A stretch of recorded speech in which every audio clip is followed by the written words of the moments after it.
And he said, well, the primary reason that I don't leave you in charge is I'm not 100% sure that you would make the same decision I would make. And I know that the other people that are being left in charge, I know what decisions they're going to make. And most of the time they're going to make a decision like I would have made it. And I'm like, Interesting. right, it was interesting. And I thought to myself, well, he does, it's about trust. He needs to have some trust. It's also about confidence that in me. And, he said, look, you're really good at your work. Exceptional. You're among the best that I've ever had in this role. So it wasn't about my talent. It wasn't about my skill. I'd earned my place on the staff. It was about this kind of relationship. The first time I heard Laura say this, I felt it in my chest. Because let's be honest, so many women hear some version of this without anyone ever saying it out loud. We trust your work, but we don't quite trust you. You're exceptional. You deliver. You're the one people rely on. And still, when the opportunities come, when the real decisions are made, someone else gets tapped. Someone gets visibility. Someone else gets chosen. It's not because you're not good enough, but it's because no one helped you understand the invisible rules of trust, confidence, and leadership inside organizations. And hi everyone, for those who don't know me, my name is Limor Bergman Gross, and this is From a Woman to a Leader podcast. This is the podcast where we talk honestly about what it really takes to grow your career, lead with presence, and stop waiting for permission to step into the leader you already are. Today I'm joined by Laura Patterson, and Laura is a former corporate executive, CEO, strategist, and one of the most grounded, data-driven, no-nonsense voices I've ever had on that show.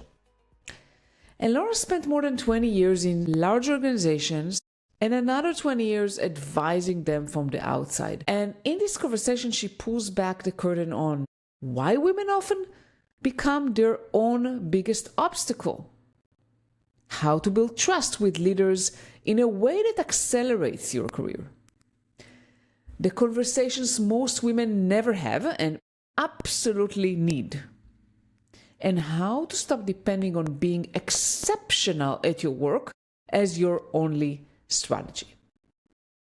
This episode will challenge you, it will empower you, and it will give you the tools you can use today, not someday, to take back agency over your growth. And if you ever felt overlooked despite giving everything, if you ever wondered why others leap ahead while you quietly carry the load, this conversation will change the way you lead your career. So are you ready? Let's dive right in.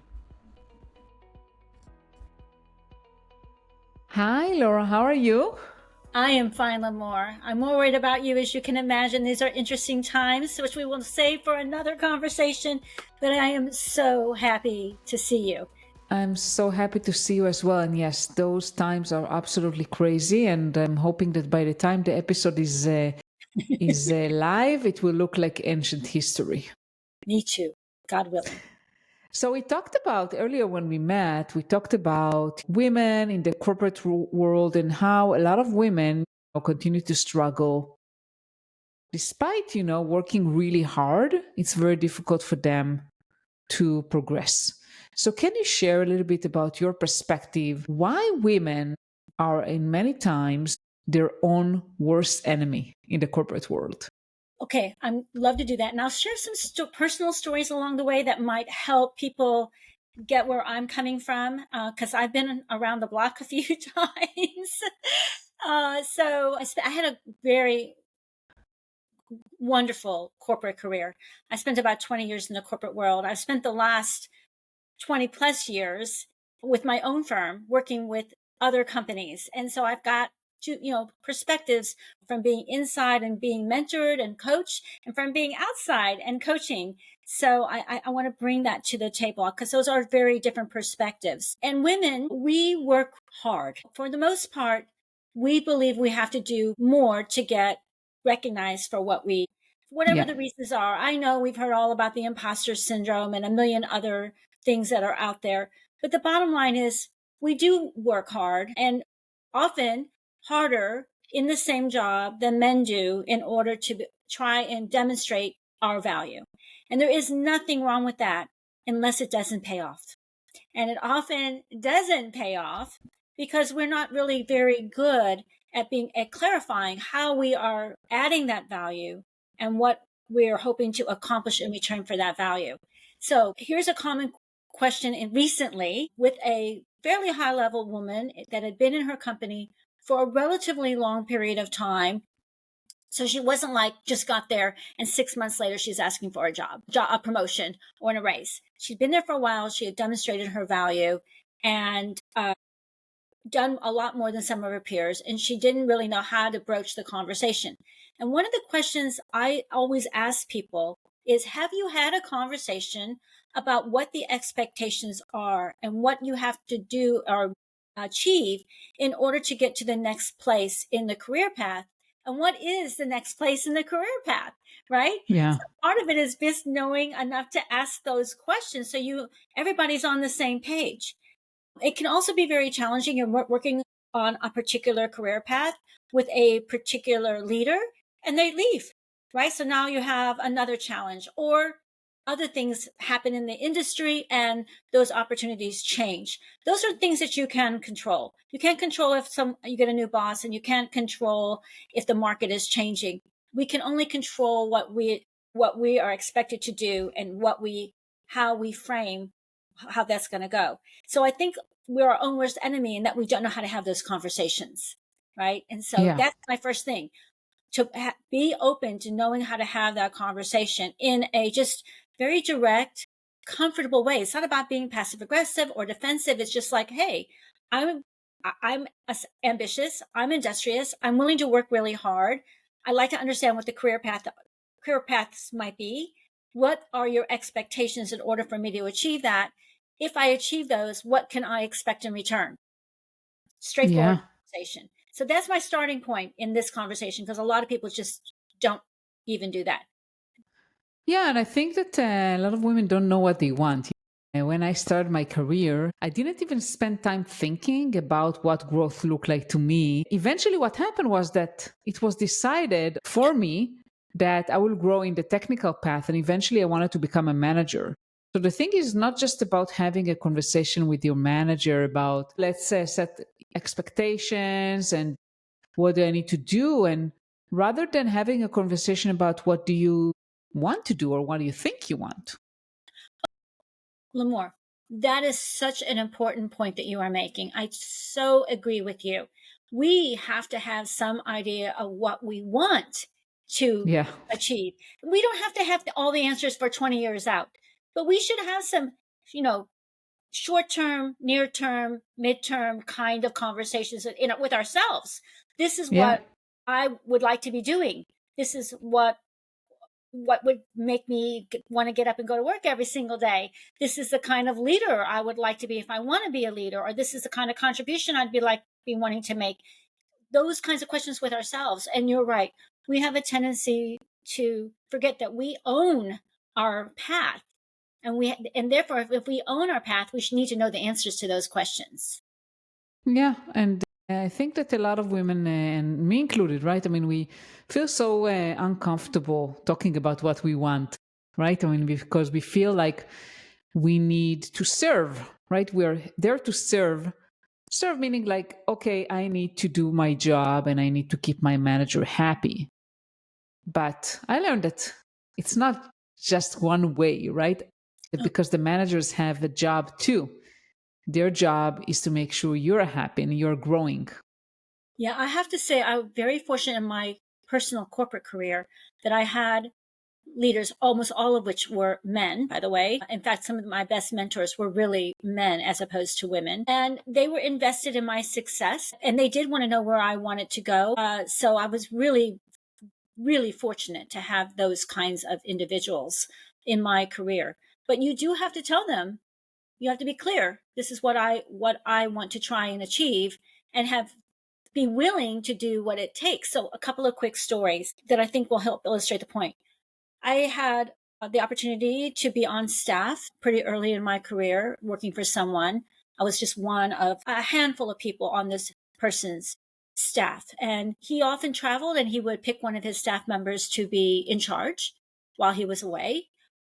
And that included going to important meetings, being prepared for those meetings, making decisions, whatever would happen in the time frame that he was gone. And it wasn't like he was unavailable. If there was something you needed to reach him, he was reachable. He was traveling typically for business. And I'd been on his staff for a while. And I noticed that he, round robin, who he chose, but he had never chose me to be in charge. And so I just thought to myself, wow, instead of feeling like I'm a victim or being overlooked or all the things that we can do and play, mind games with ourselves, when he came back from a trip and got kind of caught up, I had a one-on-one with him, which many people have one-on-ones with the people they work for. So I had a one-on-one scheduled. And usually there's time in those one-on-ones for you to talk to, right? I just said, Steve, I noticed that I don't get chosen I have never been chosen to be in charge when you are away.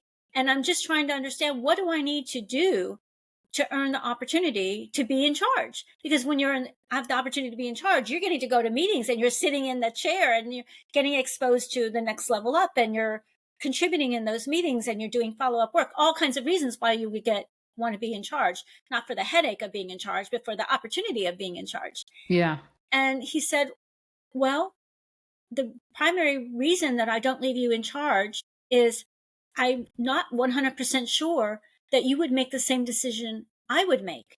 And I know that the other people that are being left in charge, I know what decisions they're going to make. And most of the time they're going to make a decision like I would have made it.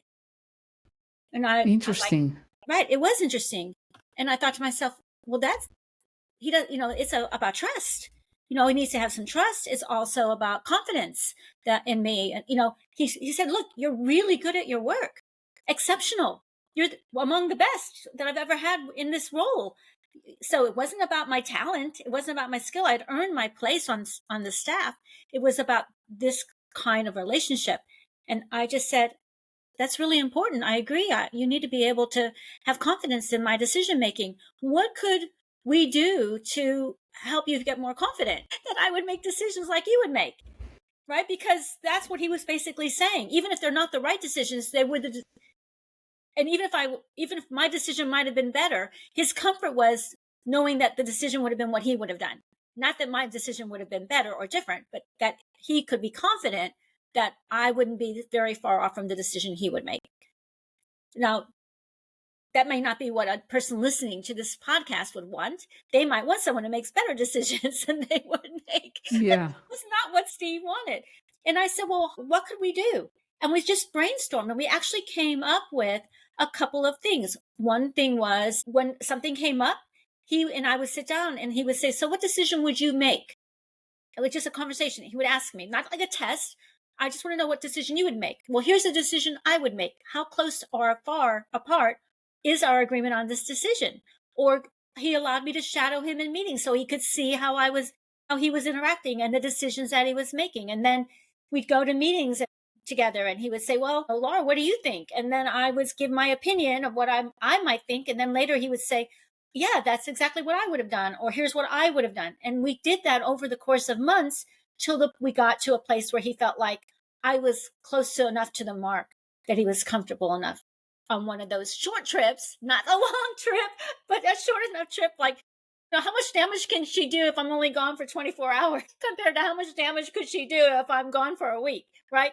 Baby steps. But this is just an example of how you get good coaching, how you work with your mentor, your leader, your manager to help you develop and become a leader on your own. And when you have good leaders, you begin to emulate them, right? And so I feel very blessed that that's an example of a really good leader and a conversation about how to get from being seen as exceptional in what I do to being someone who was trusted to lead.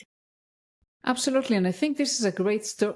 Great story, Laura. And I want to emphasize a few things that you mentioned. Like, first of all, you shared feedback in a very open way, right? Non judgmental. You shared observations, right? Hey, Steve, I observed that every time you're out, you never ask me to be in charge.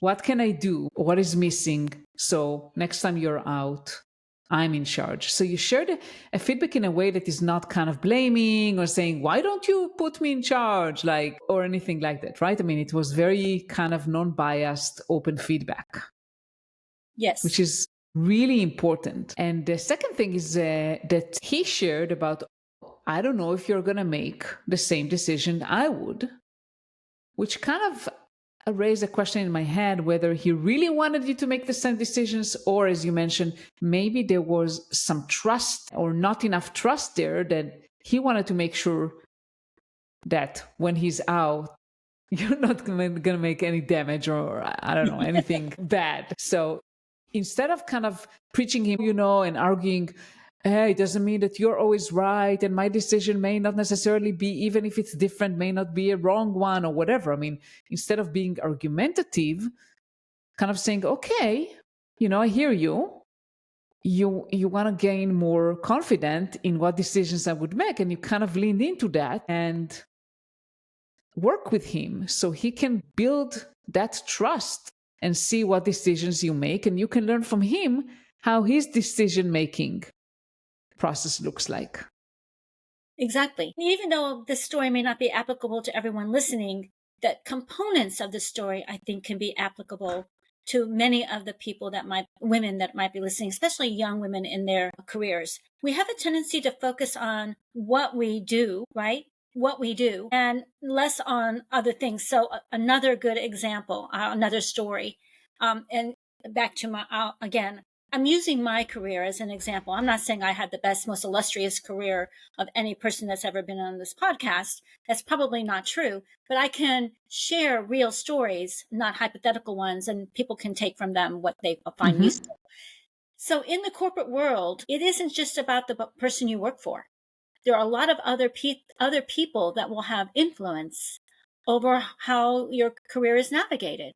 Those could be people that are the next level up to your boss's boss. Those could be your boss's peers. Those could be your own peers and how you are interacting and working with them. And so it's really important as a person, if you want to advance in your career and you want to be seen as leadership potential, right? A leadership candidate, that you're thinking about all of the potential interactions that you are having internally as well as externally. So if you are customer facing, that's another stakeholder that could affect your career, because if customers say, I really don't like working with so-and-so, that's going to be career limiting, as we used to say in the corporate world. And if your peers say, no, I will not work for that person, that's going to be career limiting too, right? So you have to really give thought, not just to your boss and the relationship you have with that person, but there's many other people in your ecosystem, inside and outside your company, that are going to affect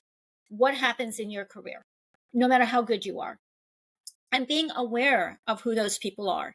And not only being aware, but building really strong bridges, because you want advocates for your next spot in the career path. If you've decided, to your point, Limor, what you want, and you have a path for getting there, then who else can influence you getting there besides your boss? Because there's going to be other people. And let's face it, the corporate world is competitive. You're not the only one. Look, the more higher up you go, the fewer the rungs are that you can get on, right? There's more and more people trying to get on a smaller stepping stone.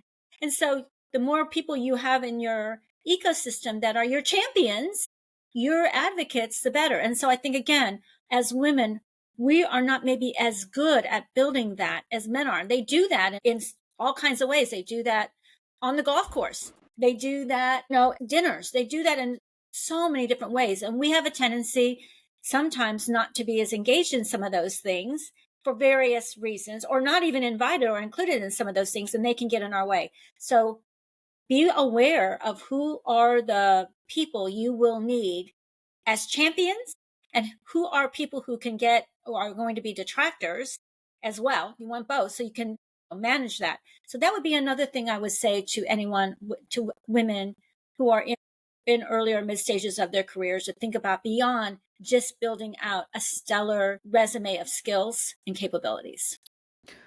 Yeah, Laura, you mentioned such an important point here. I mean, and I think it's super, super important. The more you grow in your career, I mean, the higher up you get, the decision is not just made by your manager whether to promote you or not, but you need to have other people agreeing to your promotion, like your skip level or other stakeholders.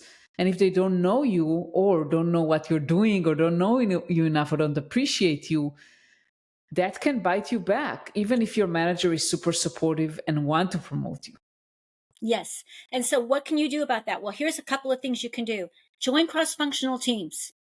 So if you're just staying in your own box, because that's your job description and what you're getting paid to do, that's going to be career limiting.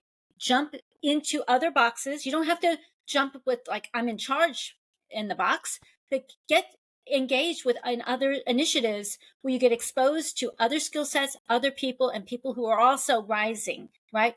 Find out if your organization has a management development program that is into whether that's explicit or implicit. Again, I was very, very fortunate both in having people invested in my development implicitly and doing and giving me opportunities to grow and get development, as well as explicit, a formal program where you're picked as a high potential to be in a program.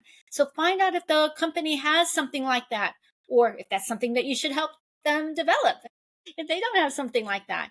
And recognize that if you're being asked to take something on that isn't necessarily what you are thinking you are going to be doing, sometimes that's because it's their way of saying, we think you could do this.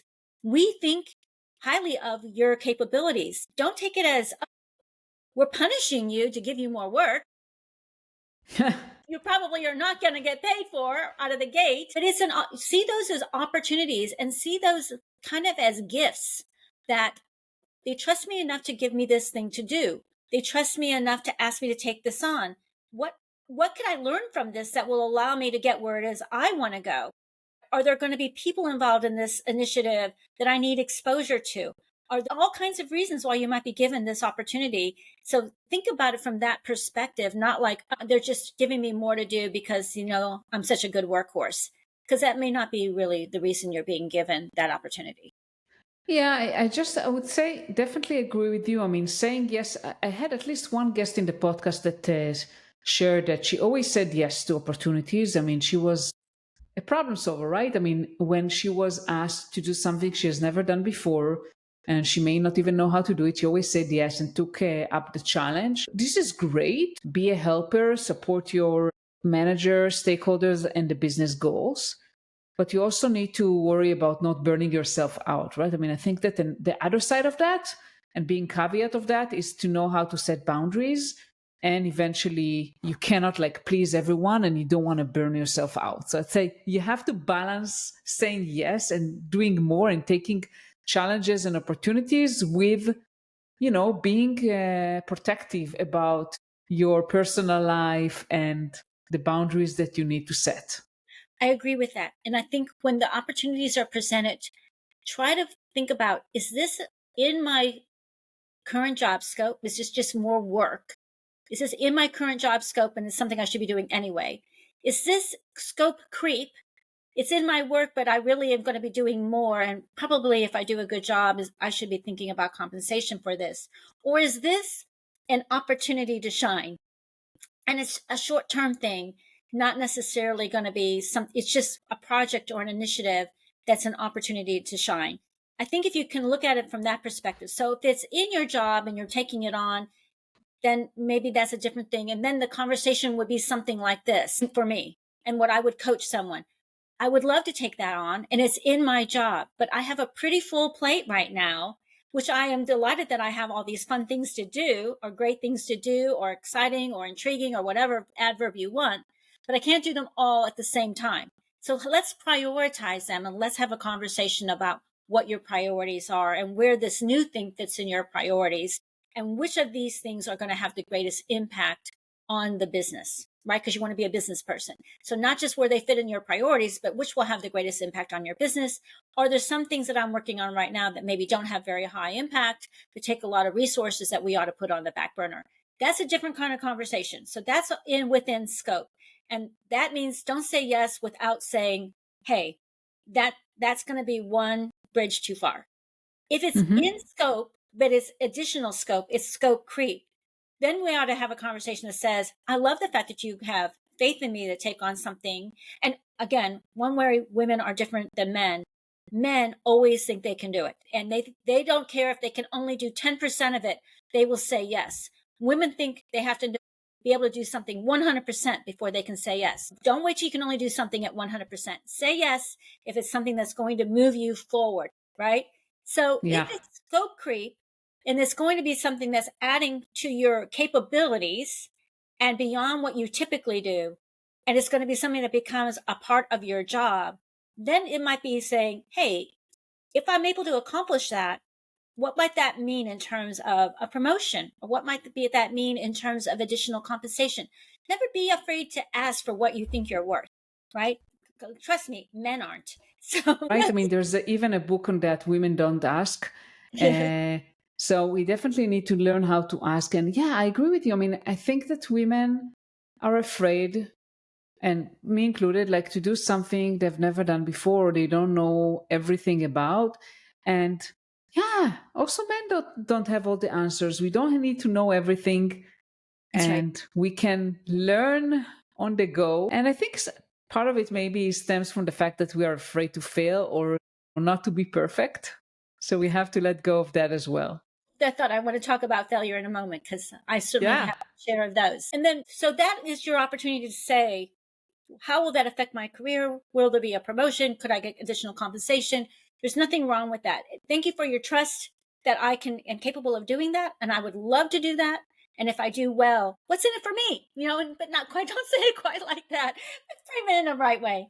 The third one, though, that are those opportunities to shine. You want to think about that because that could be career pivoting, career exposure, opportunities for exposure to other areas, career growth. And if they're short-term initiatives, that really isn't about necessarily today's compensation and the near-term promotion. That's about the long-term career opportunity. So you might think differently about how you want to take that on and frame that and manage, to your point, by joining that initiative. What are you capable of taking on that allows you to contribute, but not necessarily to burn out?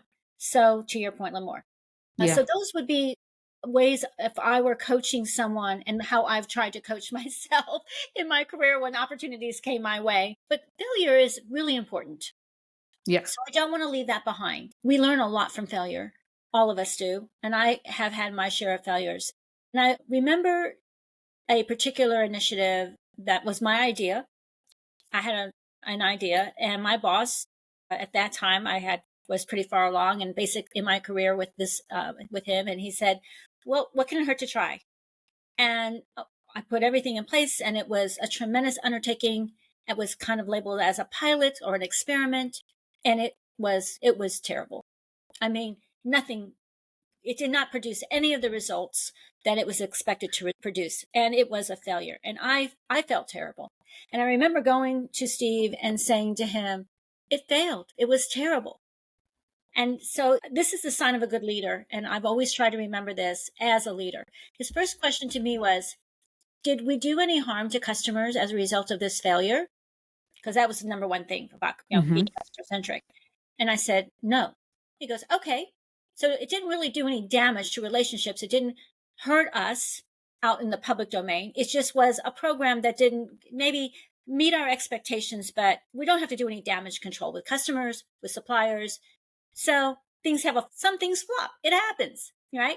And you're talking about a technology engineering company where things flop a lot, right? So having a program flop that was expensive, it's still less expensive than, a bad a mask set.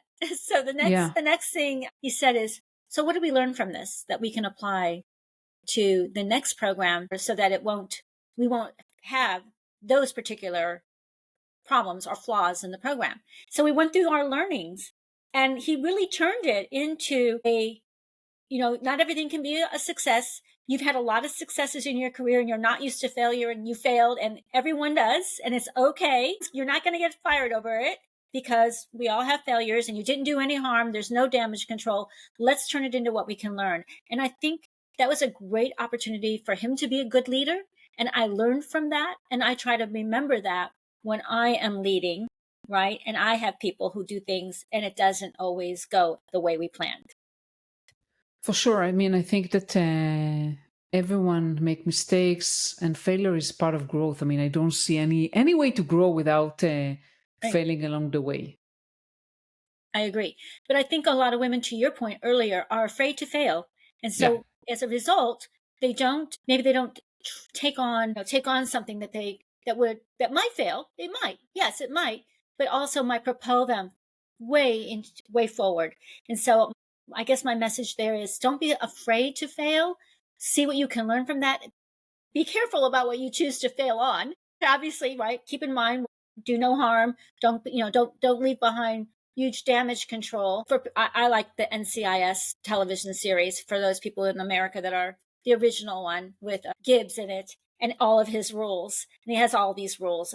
And he has one rule that says, if you make a mess, you clean it up. That's a rule. And so if you make a mess, be prepared to clean it up. So have a contingency plan.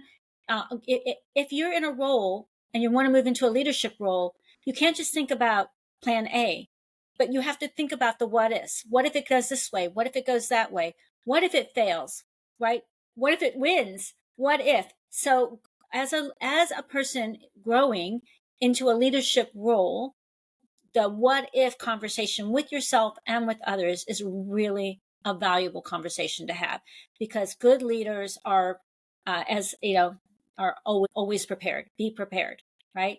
So I think that's another really valuable lesson from my corporate career early on that I learned to go through those what ifs. And if you can do that on a piece of paper, what if, and have in your mind, here's what we're going to do if this happens, that can really be valuable to your future.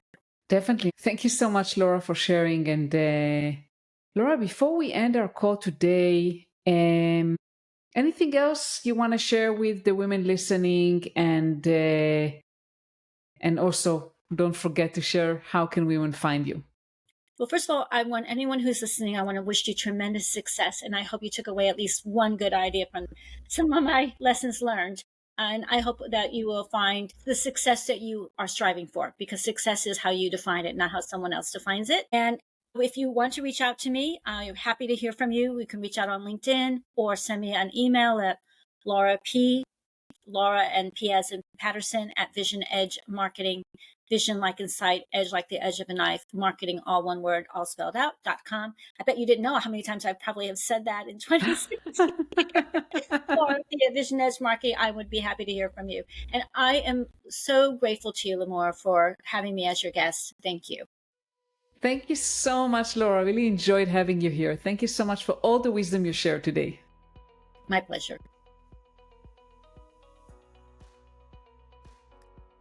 Thank you so much for listening to the episode with Laura. And before you go, don't forget to follow, subscribe, and share this podcast if today's episode gave you something to think about.